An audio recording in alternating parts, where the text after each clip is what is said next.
per què no plantejar una actitud més sèria sobre els comptes.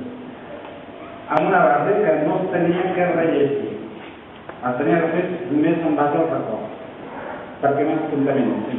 Però evidentment, com que cada un ja som grandets i tenim totes les experiències pròpies, també vas contaminar i van començar a aparèixer personatges que eren propis de la meva vida. Pots veure en aquell quadre d'allà que és la meva filla somiant amb Peter Pan a Londres, no?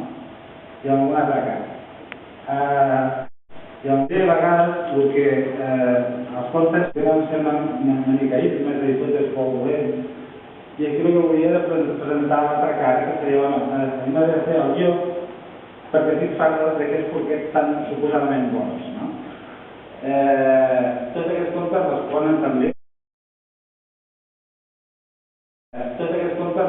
també a una realitat pròpia meva, que la vaig transformant i que crec que qualsevol artista té de fer perquè tingui consistència o almenys veracitat o altra, no?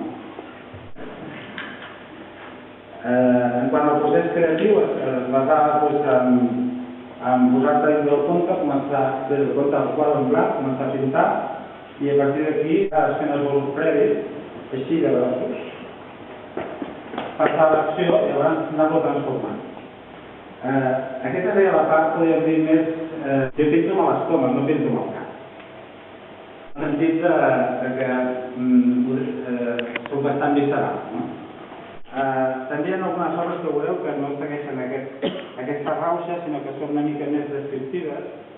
Potser estarien dintre més del que seria la pintura narrativa, com pot ser la de Tapau. De plom, no? I ara després hi ha una implicació més de voler desenmascarar aquests contes d'aquesta idea que tots són bons o dolents, com pot ser Dios o uns altres. Bé, jo, per acabar, també voldria donar les gràcies a la brigada i al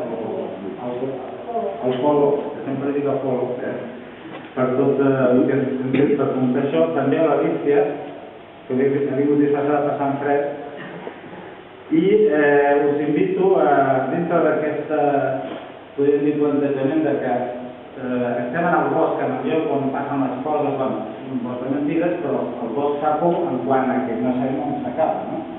Llavors invitaré la gent a que traspassi aquest bosc i busqui també una mica la veritat de les coses, que no estan als contes sinó estan a la pròpia vida. Moltes gràcies.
Ara, mira, si esteu aquí.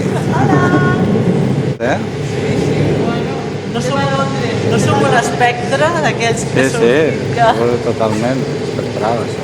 Una mica. No, res. Bueno, sí, però per tant vol dir que els quadres estan penjats, penjats a la plana de Vic. Estan a la plana de Vic. Sí, és veritat. Ets molt matís i molt xagal, no? Tens un... Sí.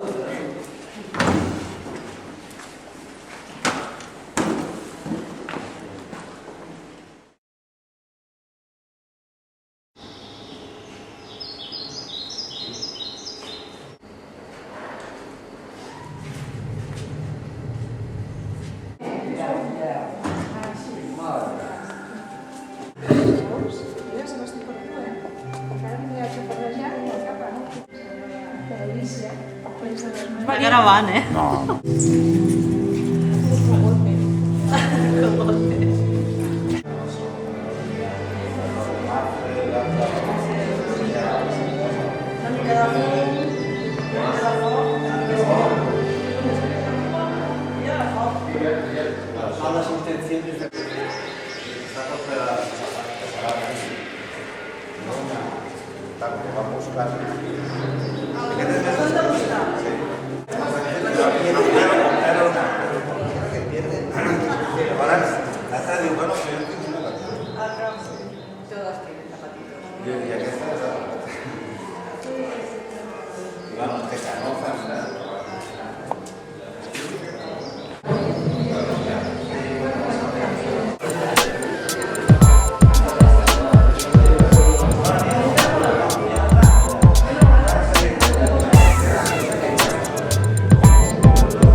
¿Y eso para qué?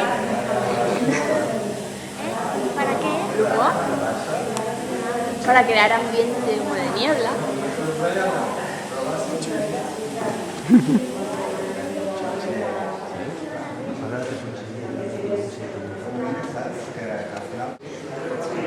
Detrás de la mesa.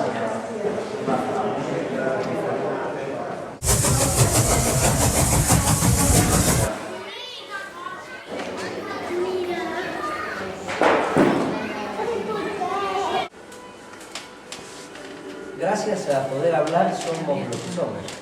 Si no, no tendríamos ni siquiera pensamiento. Le podríamos decir a la palabra existo porque existes. Los humanos primitivos seguramente contarían sus aventuras, ¿no? Sus cacerías, sus guerras. Fabularían. La tradición oral ha sido desde entonces fundamental para el ser humano. Nos movemos en este mundo aproximadamente hace 1 millón de años. Nos dice Neruda, las palabras brillan como piedras, de colores. Son espuma, hilo, metal, rocío. Hay palabras que enferman, que oprimen. Por ejemplo, pobreza, ignorancia, codicia, explotación, esclavitud, mentira, injusticia, traición, violencia, guerra, confusión.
tragicomèdia. Ningú sap què és una tragicomèdia. Jo us ho explico. Una tragicomèdia és una història que a vegades fa riure i a vegades fa plorar. Què passa? Què posa aquí? A veure, anem a fer un assaig. Anem a riure. A veure, com riem? Oh! I l'home més fort del món. La història d'amor amb la barba de la dona de Déu. Això és el que a ell li hauria agradat pensar. Molt més grossa, i de sobte